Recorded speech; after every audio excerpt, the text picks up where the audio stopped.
Great agriculture minister Kakani Govardhan Reddy కనుసన్నల్లో బెంగళూరు అవుట్స్కర్ట్స్లో mafia gang rave పార్టీని అక్కడ ఆర్గనైజ్ చేసింది. బెంగళూరు అవుట్స్కర్ట్స్లో దాంట్లో కాకాని గోవర్ధన్ రెడ్డి స్టిక్కర్ ఉండే car plus Kakani Govardhan Reddy passport రెండు దొరికినాయి. బట్ ఆయన నాకు సంబంధం లేదు ఆ కారు స్టిక్కర్ అన్న అంట. నేను ఒక్కటి క్వశ్చన్ చేస్తుండా, నువ్వు ఎప్పుడైనా రెడ్ హ్యాండెడ్గా స్పూరియస్ లిక్కర్ కల్తీ మద్యం మనుషులు ప్రాణాలు తీసావు నేను చేశానని చెప్పి ఒప్పుకున్నావా? నకిలీ పత్రాలు సుప్రీంకోర్టుపై బెయిల్ తెచ్చుకున్నావు నేను చేశాను నేనే తయారు చేయించానని ఒప్పుకున్నావా? ఒక నడి రోడ్లో ఒక హంతకుడు ఒక వ్యక్తిని మర్డర్ చేస్తాడా? నేనే చేశానయ్యా అని చెప్తాడా? చెప్పడుగా. అందుకని నేనేమంటానంటే ఎన్ని డ్రామాలు కట్టిపెట్టు 2 సార్లు ఓడిపోయావు, మరలా 3వ సారి కూడా ఓడిపోబోతున్నాం అనేటువంటి అక్కస్తో ఆ ఫ్రస్ట్రేషన్లో ఏదో మాట్లాడాలి, ఇది అవకాశం వచ్చిందన్నట్టుగా మాట్లాడడం కాదు. దీనికి సంబంధించి విచారణ జరిగేటప్పుడు ముందు నా పాత్ర ఉందా, నాకు సంబంధించినటువంటి వాళ్ళ పాత్ర ఉందా, నా బంధువులు ఎవరున్నా ఉన్నారా, నాకు సంబంధించినటువంటి వాళ్ళు ఎవరున్నారా, ఎక్కడైనా ఒక ఆధారం ఉందా? ఏమీ ఆధారం లేకుండానే ఇది గోవర్ధన్ రెడ్డి కనుసన్నలో జరిగిందంటే నీకు బుద్ధి ఉందా? అసలు నువ్వు మనిషి జన్మేనా? మనిషి జన్మెత్తినటువంటి వాడు ఏదో ఒకటి మాట్లాడతాడో, ఒక స్థాయిలో ఉండేటువంటి వ్యక్తి మాట్లాడుతున్నటువంటి వాడు. నీకు స్థాయి లేదనక అది వేరే విషయం. ఎందుకంటే నీ స్థాయి ఏంది? మినిస్టర్గా, యూత్ అఫేర్స్ మినిస్టర్గా ఉండి క్రికెట్ కిట్లు అమ్ముకున్నటువంటి వాడు. నువ్వు ప్రభుత్వం ఇచ్చినటువంటి క్రికెట్ కిట్లు ఇంట్లో పెట్టుకుని అమ్ముకున్నటువంటి వాడు. ఈ ఇంటి పక్కన నకిలీ ఎరువులు తయారు చేసినటువంటి వాడివి. రాత్రి మందు కొడితే చంద్రబాబు నాయుడు గురించి, లోకేష్ గురించి తిట్టేటువంటి వాడు, ఉదయం మందు దిగిన తర్వాత మమ్మల్ని గురించి తిట్టేటువంటి వాడు. నేను ఒకటే ఛాలెంజ్ విసురుతున్నా. రేవ్ పార్టీల గురించి నువ్వు మాట్లాడుతున్నావు. నువ్వు ఛాలెంజ్ స్వీకరించడానికి సిద్ధంగా ఉంటే ఈరోజే నువ్వేదో పాస్పోర్ట్ గురించి మాట్లాడావు. నీ దగ్గర నా పాస్పోర్ట్ ఎక్కడుందో తీసుకొచ్చి పెట్టు. ఈరోజు నా పాస్పోర్ట్ ఎక్కడుందో అనేటువంటిది లైవ్లో నెల్లూరులో నా ఇంట్లో నా దగ్గర ఉన్నటువంటి పిఏ మీడియాకి చూపించాడు. ఈరోజు ఇదిగో నా పాస్పోర్ట్ ఇక్కడ ఉంది అని. కాబట్టి నా పాస్పోర్ట్ ఉంది అనేటువంటిది మీడియా సాక్ష్యం. లేదు నువ్వు వస్తానన్నా పాస్పోర్ట్ చూపిస్తా, నీ ప్రతినిధిని పంపిస్తానన్నా పాస్పోర్ట్ చూపిస్తా. నా పాస్పోర్ట్ దొరికిందని నువ్వు చెప్పేటువంటి వాడు ఆ పాస్పోర్ట్ నువ్వు చూపించేటువంటి ధైర్యం ఉందా నీకు అనేటువంటి దానికి సమాధానం చెప్పు, చూపించు. మీడియా ముందు ఇదిగో ఈ విధంగా ఉంది పాస్పోర్ట్, లేదా పోలీసుల చేత స్టేట్మెంట్ ఇప్పించు, పాస్పోర్ట్ ఉంది ఒక స్టేట్మెంట్ ఇప్పించు.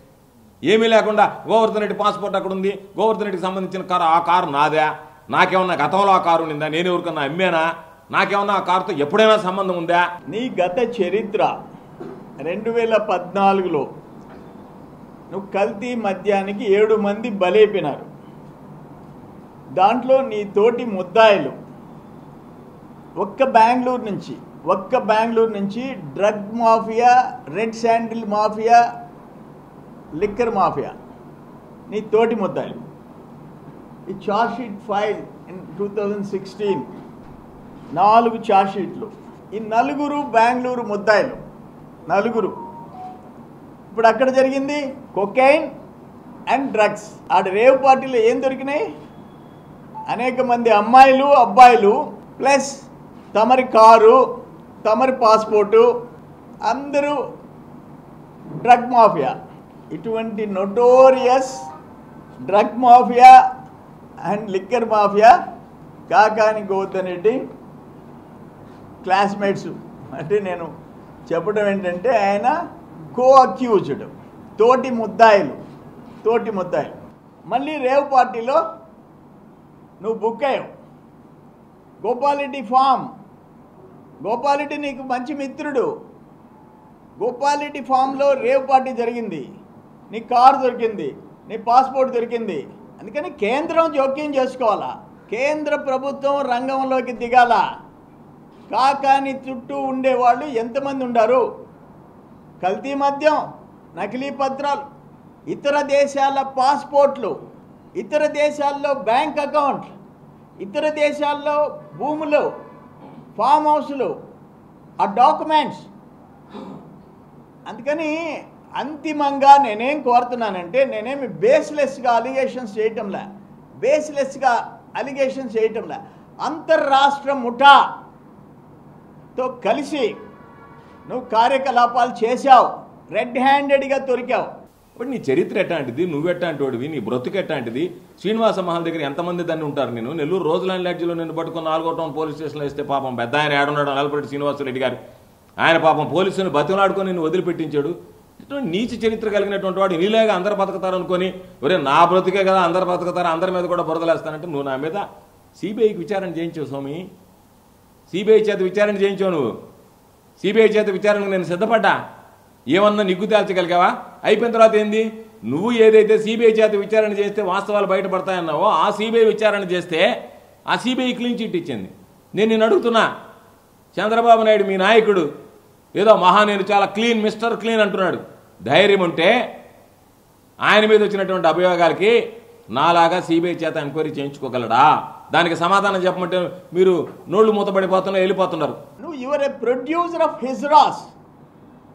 హిజ్రాయల్ని తయారు చేసినోడివి నువ్వు. 100 మంది హిజ్రాల్ని ప్రొడ్యూస్ చేసినోడివి నువ్వు. Your a producer of hijras. నీ గొప్పలు చెప్పాలంటే ఒక పుస్తకం రాయాలా. అక్రమ మైనింగ్, ఇల్లీగల్ మైనింగ్ ఇతర దేశాలకి, చైనాకి, వర్ధాపురం నుంచి, మొగళ్ళూరు నుంచి, మరుపూర్ నుంచి, ముదిగేడు నుంచి చైనాకి ఎక్స్పోర్ట్ చేశావు. వీటన్నిటి మీద ఒక సమగ్రమైన ఎంక్వైరీ సెంట్రల్ గవర్నమెంట్ ఇంటర్ఫియర్ కావాలా? సెంట్రల్ గవర్నమెంట్ ఇంటర్ఫియర్ కావాలా? కేంద్రం జోక్యం చేసుకోవాలా? ఏదో ఒక రాష్ట్రానికి పరిమితమైంది కాదు. ఇది ఒక రాష్ట్రానికి పరిమితమైంది కాదు. అందుకని నేను కర్ణాటక ప్రభుత్వాన్ని రిక్వెస్ట్ చేస్తున్నా, డిమాండ్ చేస్తున్నా, ఆంధ్రప్రదేశ్ ప్రభుత్వం జూన్ 4 తర్వాత ఈ ప్రభుత్వం మారుతుంది. జగన్మోహన్ రెడ్డి ముఖ్యమంత్రిగా దిగిపోతున్నాడు. ఆయన ఒక పెద్ద గ్యాంగ్ లీడర్. ఇటువంటి వాళ్ళందరికీ నాయకుడు ఆయన. జగన్మోహన్ రెడ్డి రాజకీయానికి ఫుల్ స్టాప్ పడుతుంది జూన్ 4వ తేదీ. నేను డిమాండ్ చేస్తుండా, ఇదేదో ఆయన నా మీద పోటీ చేశాడు కాబట్టి నేను చేసే అలిగేషన్స్ కాదు. ఈరోజు ఉండేటువంటి పరిస్థితుల్లో నువ్వేదో పాత రాజకీయాల్లో ఏమి మీడియా లేదు ఏదో ఒకటి మాట్లాడేస్తే అదే రాస్తారని అనుకోబాక నువ్వు. ఈరోజు ఉండేటువంటి పరిస్థితుల్లో, ఈ రోజు ఉన్నటువంటి దాంట్లో నీ దగ్గర ఉన్నటువంటి ఆధారాలు చూపించకుండా బురద జల్లి వెళ్ళిపోతానంటే అది కుదిరేటువంటి పని కాదు, అది జరిగేటువంటి పని కాదు. కాబట్టి నీ బ్రతుకు ఎట్లాంటిదో, నీ జీవితం ఎట్లాంటిదో, నీ జీవిత గత ఎట్లాంటిదో, ప్రత్యేకించి నెల్లూరు జిల్లాలో ఆ సోమిరెడ్డిని కొత్తకాలం ఒక కట్ట మీద అడిగితే ముఖాన ఎంతమంది ఉమ్మేశారో, ఎంతమంది చూపురులతో చెప్పులతో కొట్టారో, ఎంతమంది ఇంటికి దొరుకున్నారో, నీది ఒక బ్రతుకు. నువ్వు బ్రతుకుతున్నావు. అయితే మిగతావాడు ఎవడన్నా కానీ బ్రతికుండేవాడు కాదు. నిన్ను ఎవడన్నా ఇంట్లోకి రానిస్తాడు చెప్పు? సంసారాలు ఎవడన్నా నిన్ను ఇంట్లోకి రానిస్తాడా? కాబట్టి నేను మరలా చెప్తున్నా, ఈరోజు నేను సిద్ధంగా ఉన్నా, మీడియా సాక్షిగా ఒక 24 గంటల టైం ఇస్తున్నా. మనిద్దరం కలిసి బ్లడ్ శాంపిల్స్ ఇద్దాం. ఆల్కహాల్ నా దగ్గర ఉన్నా కూడా నువ్వు మందు కొట్టేటువంటి వాడువా, నాకు మందు కొట్టేటువంటి అలవాటు ఉందా? ఎందుకంటే రేవు పార్టీలకు పోయేటువంటి వాడు మందు కొట్టాలా, డ్రగ్స్కి అలవాటు పడాలా? కాబట్టి నువ్వు రా, అయ్యా నేను మందు కొట్టను, డ్రగ్స్ ఇవ్వనని చెప్పాను. నేను అలవాటు పడను, లేదు నాకు అలవాటు లేదు, నువ్వు నీ శాంపిల్ నా శాంపిల్ ఇస్తా. 24 గంటలు నువ్వు నెల్లూరు వస్తా, నేను 24 గంటల్లో నువ్వు ఎక్కడ సిద్ధంగా ఉన్నా సరే మన ఇద్దరం శాంపిల్స్ ఇద్దాం. శాంపిల్స్ ఇస్తే ఎవరు రేవు పార్టీలో అలవాటు ఉందనేటువంటి దాని మీద ప్రజలకు స్పష్టత వస్తుంది. కాబట్టి నేను సిద్ధంగా ఉన్నా, నువ్వు సిద్ధంగా ఉంటే రేపు ఎక్కడైనా సరే మీడియా సమక్షంలోనే, నెల్లూరులోనే నువ్వు ఎక్కడ చెప్తే అక్కడికి నేను వస్తా. నువ్వు అక్కడికి వస్తే మన శాంపిల్స్ ఇస్తే మన ఇద్దరిలో ఎవరు నీతిమంతుడు, ఎవరు నిజాయమంతుడు, ఎవడు తాగుబోతుడు అనేటువంటిది అర్థమైపోతుంది. నేను ఏ రోజు వదిలిపెట్టలే, ఏ ఇష్యూ వదిలిపెట్టలే. ఏదో సర్వేపల్లి ఓట్లకు పరిమితం కాదు. అక్కడ కరుణాకర్ ఆత్మహత్య చేసుకుంటే నేను వదిలిపెట్టలే. ఒక sub inspector, Marripadu sub inspector కారణంగా ఒక 2 బీసీలు చనిపోతే నేను వదిలిపెట్టలే. ఓట్ల కోసం రాజకీయం చేయటంలా నేను. చెలో నెల్లూరు దద్దరిల్లిపోయింది. 4 జిల్లాలు ఢిల్లీకి పోయేసి వచ్చి ఆ ఫ్యామిలీని ఆదుకున్నాం. నేనేమంటానంటే సొసైటీలో ఒక అసాంఘిక శక్తులు పబ్లిక్ లైఫ్లోకి వస్తే, ప్రజా జీవితంలోకి వస్తే, ఒక కృష్ణపట్నం కంటైనర్ పోర్ట్ వెళ్ళిపోతే, ఒక గనులు వెళ్ళిపోతే, ఒక ఇసుక మాఫియా తయారైతే ఏమైపోద్ది ఈ రాష్ట్రం? ఏమైపోద్ది రాష్ట్రం? కాబట్టి నిద్ర లేస్తే సప్త వ్యసనాలు ఉన్నటువంటి వాడు నువ్వు నా గురించి మాట్లాడేటువంటి హక్కు ఎక్కడుంది నీకు? నా దురదృష్టం, దౌర్భాగ్యం నీలాంటి వెధవా పనికిమాలినోడితో పోటీ చేయడం. నీలాంటి పనికిమాలినోడితో పోటీ చేస్తున్నాను కాబట్టి నేను అనేక సందర్భాలు చెప్పా, నియోజకవర్గం మంచిది, అందరూ మంచివాళ్ళు, కానీ నీలాంటి పనికిమాలినటువంటి ప్రత్యర్థితో పోటీ చేయడమో నా జరిగినటువంటి దౌర్భాగ్యం అని చెప్పడం జరిగింది. కాబట్టి వీటి మీద పూర్తిగా విచారణ జరపన్నాం.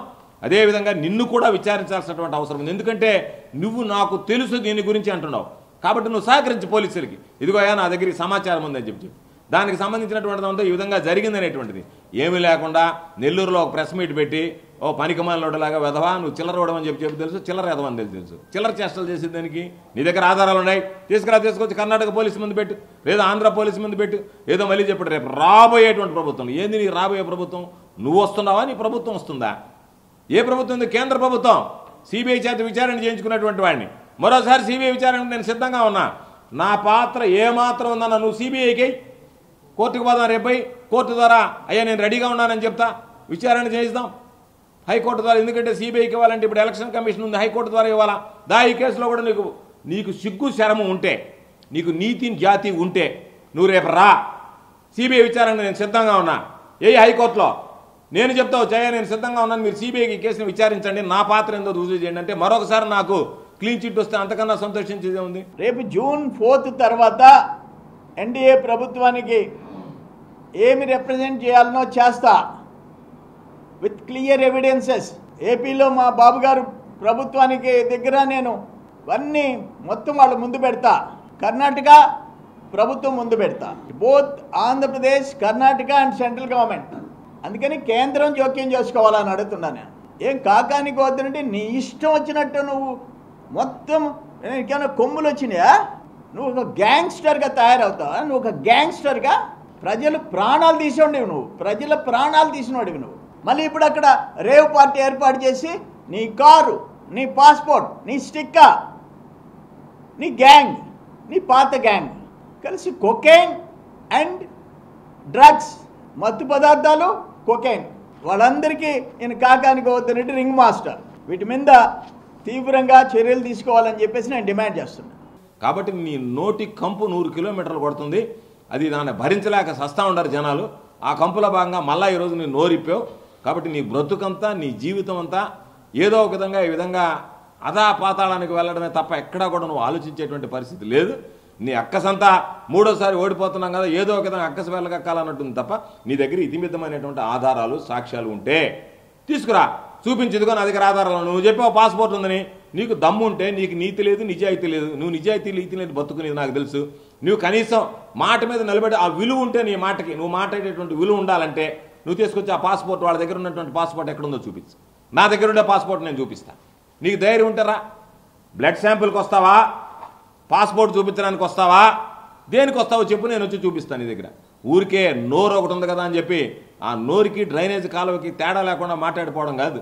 కాబట్టి నేను మరలా చెప్తున్నా, దీనితో ఎటువంటి సంబంధం లేదు. దీని గురించి నేను మాట్లాడదలుచుకోలేదు. కారణం ఏంటంటే మనకు సంబంధం లేనటువంటి విషయంలో మనం ఎందుకు మాట్లాడాలని చెప్పి మాట్లాడదలుచుకోలేదు. కాకపోతే ఈరోజు నా గురించి ప్రెస్ మీట్ పెట్టి మాట్లాడాడు కాబట్టి వివరణ ఇవ్వాలనేటువంటి ఆలోచనతో పిలిచా. ఈ దౌర్భాగ్యం ఇటువంటి విధవ నాకు ప్రత్యర్థిగా ఉండడం వల్ల దాని గురించి మాట్లాడాల్సినటువంటి అవసరం ఏర్పడింది కాబట్టి మాట్లాడుతున్నా. మరలా కూడా నేను మాట్లాడినటువంటి ప్రతి మాటకి కట్టుబడి ఉన్నా. నాకు ఏమాత్రం సంబంధం ఉందని చెప్పి నువ్వు రుజువు చేసినా నేను దేనికైనా సిద్ధం, ఎటువంటి శిక్షకైనా సిద్ధం. కాబట్టి నువ్వు కర్ణాటక ప్రభుత్వం చేత చేయిస్తావా, కేంద్ర ప్రభుత్వం చేత చేయిస్తావా, ఏ ప్రభుత్వం చేత విచారణ చేయించినా నాకేం భయం లేదు. విచారణ ఎదుర్కోవడానికి సిద్ధంగా ఉన్నావు.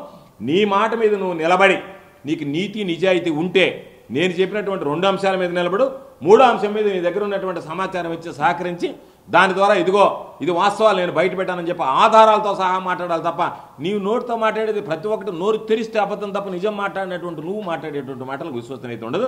మరిన్ని వీడియోస్ కోసం ఛానల్ ని సబ్స్క్రైబ్ చేయండి, లేటెస్ట్ అప్డేట్స్ కోసం వాట్సాప్ ఛానల్ ని ఫాలో చేయండి అండ్ లింక్ డిస్క్రిప్షన్ లో ఉంది.